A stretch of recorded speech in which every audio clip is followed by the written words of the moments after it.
Welcome to the Dr. Digital Podcast. And what we have today is Massimos Zefferino. I can't believe I am lucky enough to get this guy on the show because he's been in the branding and design business for a long time. He's got a cool t-shirt. So it's like all kinds of cool stuff we got to get to. So I want to make sure that we have some time to do that. But of course, this is the only podcast that is dedicated to business leaders, CEOs who would like to grow their business through social audio. We were just chatting a little bit before, and what we were saying is this is kind of like the Wild West of the internet. You better believe it. So hang on, buckle up. And if you stick around the end, we've also got a good complimentary surprise for you. So with that as an introduction, Massimino is a B2B tech brands design. What he does is meaningful connections between their products and users. You got to hear what he has to say. 24 years, a creative design agency, zfactor. And with that as a basic introduction, thank you for picking up some time and welcome to the show. Thank you, Mick. You bet. So can you tell us a little bit about your background? How did you get started? What's the story of getting into the whole design business in the first place? So, I'm one of those few examples, one of those few stories where it's kind of the only thing I ever wanted to do. I was really, really, really blessed at a young age.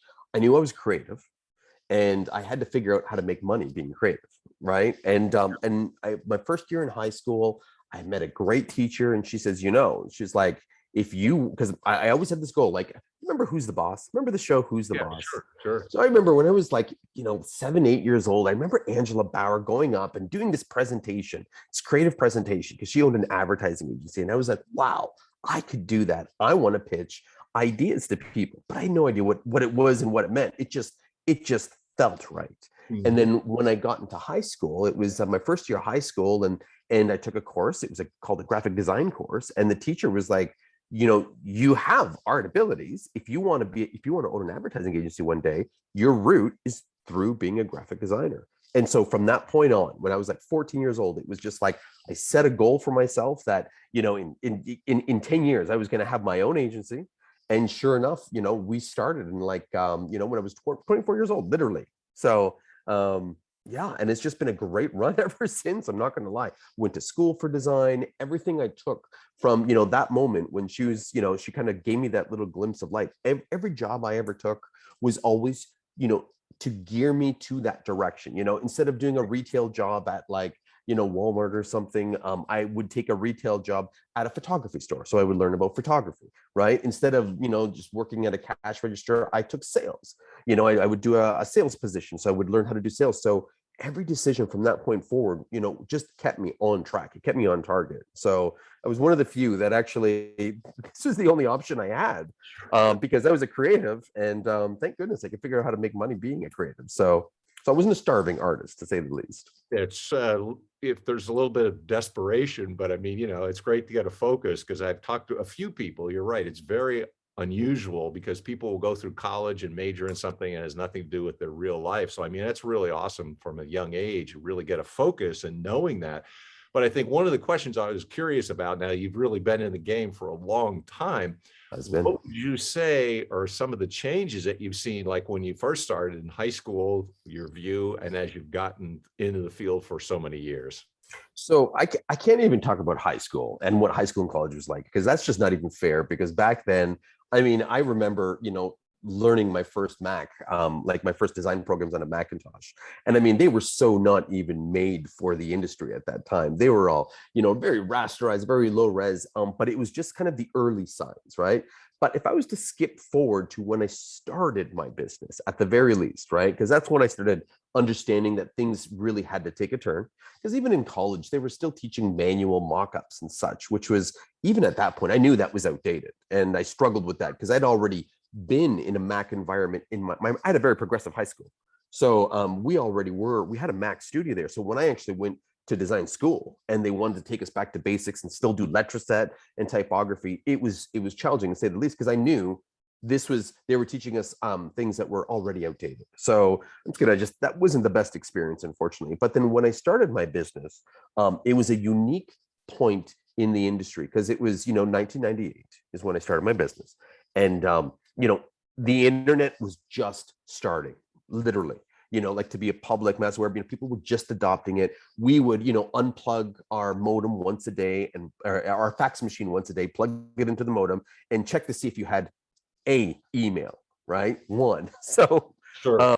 and I mean, that's what it was. And then by, early 2000s websites, I mean, you remember what they were like even early Amazon stuff. It was just, it was ridiculous, but you knew this was the future, but we were still very much in a big print based world. And so everything that we did was still print focused. There were still trade shows, there were still magazines that we dealt with, customers still did ads and placed ads, everything. So, the world was still very much, an old school traditional media, right? Then skip ahead, 12 years midway from, when I started the business to, like 2010, there was almost a split, a divide where you could see the pendulum swung completely the other way. Right. And it was just, anything that was print was just not cool anymore. You saw magazines drop, you saw local newspapers struggling, and technology finally got to a point where, either you had to adopt or you would die. And, when we started our business, there was 34 other advertising agencies in town. And, at that 12-year mark, a lot of them couldn't make that transition. They couldn't figure out how to take what they were doing offline and putting it online. And that was the one thing that we embraced immediately. Like, I knew if we were going to make this, because this was the only thing. I burnt my bridges. There was no going back for me. I was all in this life choice. So it was a matter of, let's figure out how to take what we do so well offline and put it online. Where a lot of other people were just, slapping up silly brochures online and just, being a very thin digital imprint. We were already experimenting with very deep websites and trying to grab people from, the print world to the digital world. And it was received very well at that point. So while we saw a lot of our competitors just disappear, we flourished. And that was probably the best thing that we could have done, of course. Now, skip ahead yet another 12 years. You're starting to see the entire, I mean, again, we just talked about it, it's the Wild West. Anything seems to go online.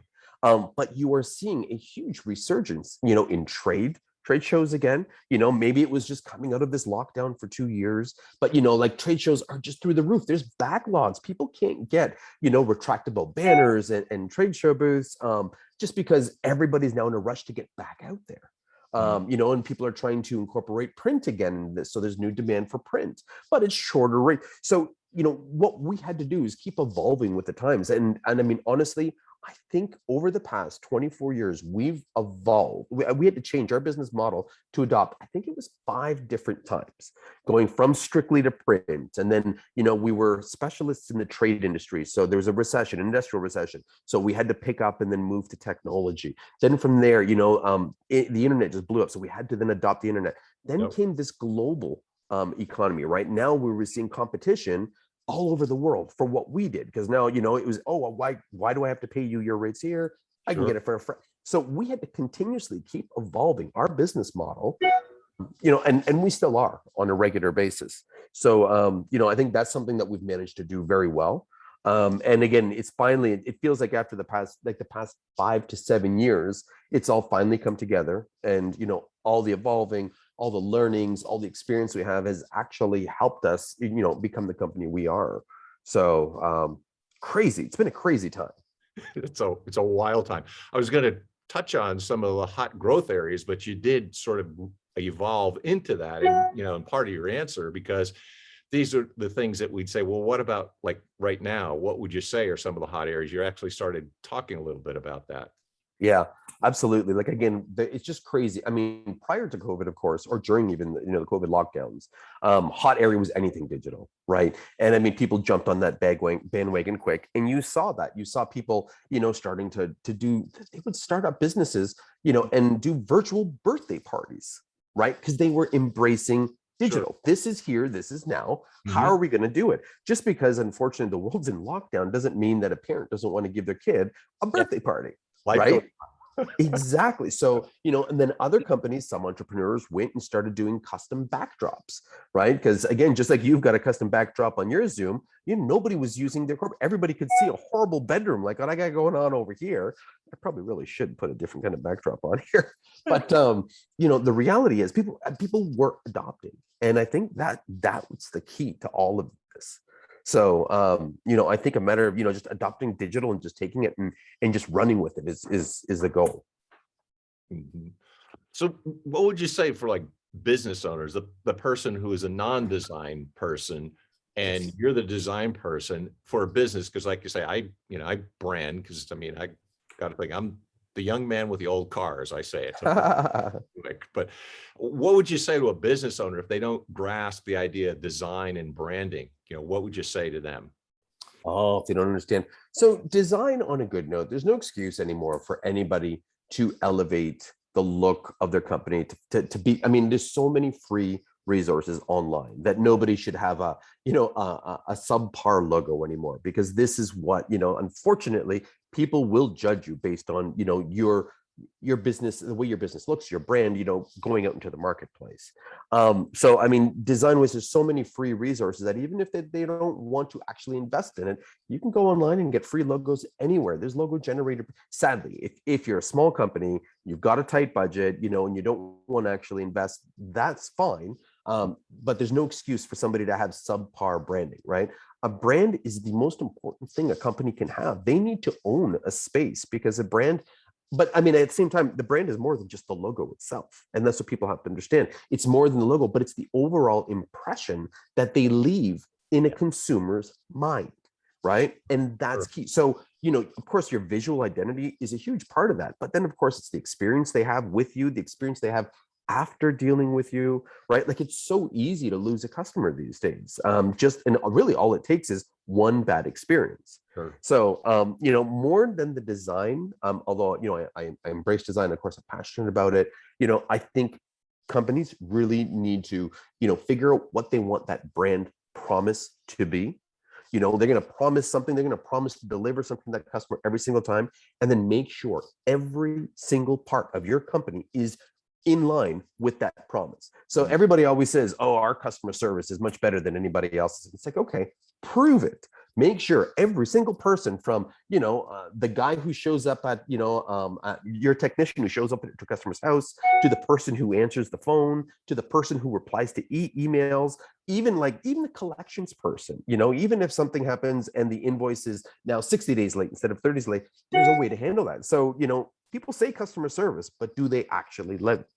Right? And I'm a big fan of brand promises, I think, more than anything. And it's really, I like the way you describe that, because branding is a lot of things. It's like the logo and what have you, but it's really the way that you're really interacting with your clients and your customers. That is part of your branding as well. So if you're as nice to the guy who's dropping the packages off as you are your biggest client, that's a successful relationship you have with people. Absolutely. Like, it's funny, we think our brand is one thing, but the customers who deal with us, our customers on a daily basis, have a completely different impression of what our brand is, right? And the funny thing is, so we have positioned ourselves as a B2B tech, as a brand design or a brand and creative design agency that focuses on B2B technology companies. That's our position in the marketplace. That's our niche. We study that. We own that space. We live and breathe it. You can make that your brand.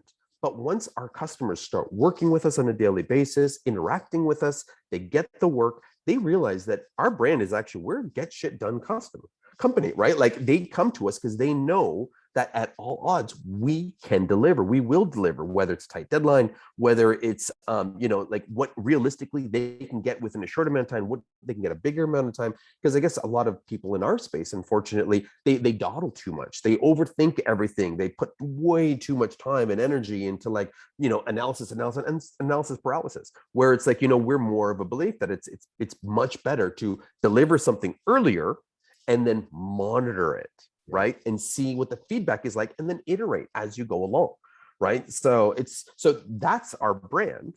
But the funny thing is, it's not necessarily how we would think of our brand to be, or how we position ourselves. Yep. So it's a little different, right?